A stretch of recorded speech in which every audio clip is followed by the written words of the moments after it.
Ini mengandung nilai kebajikan, Bu. Ya, kita belajar dari siswa.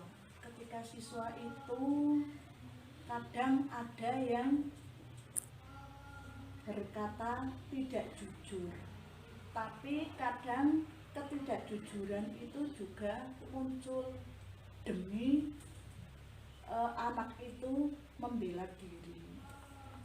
Tapi sebetulnya tidak baik, tapi kita terapkan tetap kejujuran tetap kita terapkan. Tapi kadang anak juga untuk jujur itu juga agak sulit. Contohnya saja, umpamanya anak itu di kelas kok ada ulangan nilainya sama, walaupun anak itu sama-sama pintar. Lah ketika sama itu kita cari alasannya. Contohnya kamu nilainya, kenapa nilainya sama? Jawabannya sama. Lah terus ketika anak itu jawabannya sama dan tidak sama, nilainya sama, itu nanti. Assalamualaikum warahmatullahi wabarakatuh. Perkenalan Pak, nama saya Leni Marlina. Saya dari SD Negeri 1 Kalisat Kidul. Saya CGP angkatan 7. Tujuan saya ke sini ingin melakukan wawancara dengan Bapak Kepala SD Negeri 3 Kalisat Kidul, Pak Aliana. Monggo silakan perkenalkan Pak. Ya, terima kasih atas kedatangannya Bu Leni. Ya, saya selaku Kepala Sekolah SD Negeri 3 Kalisat Kidul akhirnya berusaha membantu dalam proses CGG Bu Leni. Ya, sebatas saya, sebisa saya. Silakan untuk. Baiklah, kita mulai saja ya Pak. Ya. Ini Pak, di sini kan selama Bapak menjadi kepala sekolah di sini, ini Bapak sering menghadapi bermacam-macam kasus ya Pak. Ini yang merupakan kasus dilema etika atau bujukan moral. Tuh, kira-kira yang paling menonjol di sini itu apa? Dalam menyikapi hal tersebut, saya melakukan klarifikasi dan konfirmasi terhadap pihak-pihak yang terkait. Ya, untuk dimintai keterangan tentang permasalahan yang ada.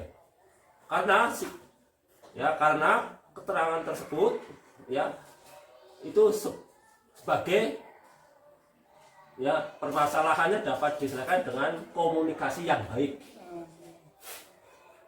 Itu tentang dilema etika. Iya. Berarti harus dikomunikasikan dengan baik ya Pak. Iya. Kemudian pengambilan keputusan di sekolah ini, terutama untuk kasus-kasus itu ya Pak. Misalnya ada 2 kasus yang sangat mengandung dilematika nih. Nah, sama-sama memiliki kepentingan yang sama benar dan sama-sama mengandung nilai kebajikan. Kira-kira bagaimana Bapak mengambil keputusannya ini? Pengambilan keputusan terkait hal tersebut, saya juga dengan pendekatan komunikasi. Karena seseorang pemimpin dalam menentukan keputusan melibatkan pertimbangan-pertimbangan internal, ya. Tidak bisa mengambil keputusan secara sepihak. Itu pengambilan keputusan. Berarti secara internal ya Pak. Ya, secara Kemudian langkah-langkah atau prosedur apa yang selama ini dilakukan untuk menyikapinya?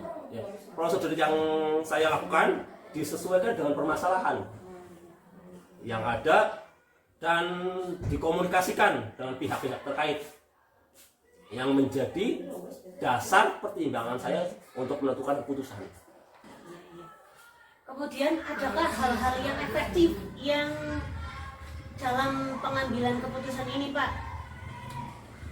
Yang paling Hal-hal yang efektif dalam pengambilan keputusan selalu menjaga komunikasi dan kebersamaan dengan pihak terkait dalam unit saya di sini. berarti saling berkomunikasi ya Pak. Untuk selanjutnya adalah hal apa yang merupakan tantangan dalam pengambilan keputusan tentang dilema etika ini Pak?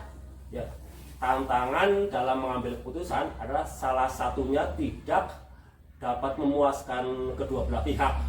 Tetapi ya, setidaknya keputusan yang saya ambil itu tidak sudah melibatkan pihak-pihak yang terkait di sekolah. Iya, Pak. Yang penting salah satu di antara mereka tidak dirugikan ya. Iya. Dan mau menerima keputusan dari Bapak.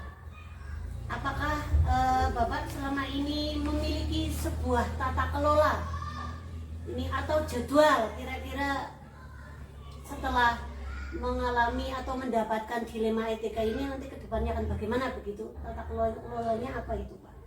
Ya. Tata kelola dalam penyelesaian masalah ya yang tidak terjadwal di sini karena ya permasalahan biasanya muncul secara temporer, ya tidak dan sebisa mungkin ya sikap saya ambil permasalahan tersebut langsung saya selesaikan. Oh, berarti langsung Ya. saat itu juga Iya, ya? saya selesaikan supaya tercipta harmonisasi dalam unit kerja. Iya, berarti langsung diselesaikan seperti itu. Kemudian adakah itu faktor-faktor yang selama ini mendorong dan membantu ataupun mempermudah sehingga permasalahan dilema etika tersebut dapat terselesaikan Pak? Dalam pengambilan keputusan tidak ada seseorang atau unsur-unsur yang dominan ya dalam keputusan saya ambil itu melalui musyawarah ya terhadap semua unsur yang terkait.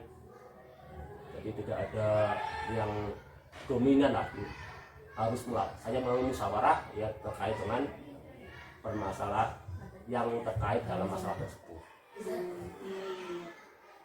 Terus dari semua hal yang telah disampaikan tadi, kira-kira menurut Bapak garis besar dari permasalahan tadi dilema etika itu dari pengalaman yang Bapak ambil selama ini itu bagaimana?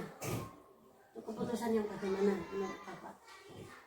Ya, keputusan saya yang sudah terbaik lah yang untuk menentukan karena sudah melalui berbagai musyawarah di lingkup kerja dan kira-kira ya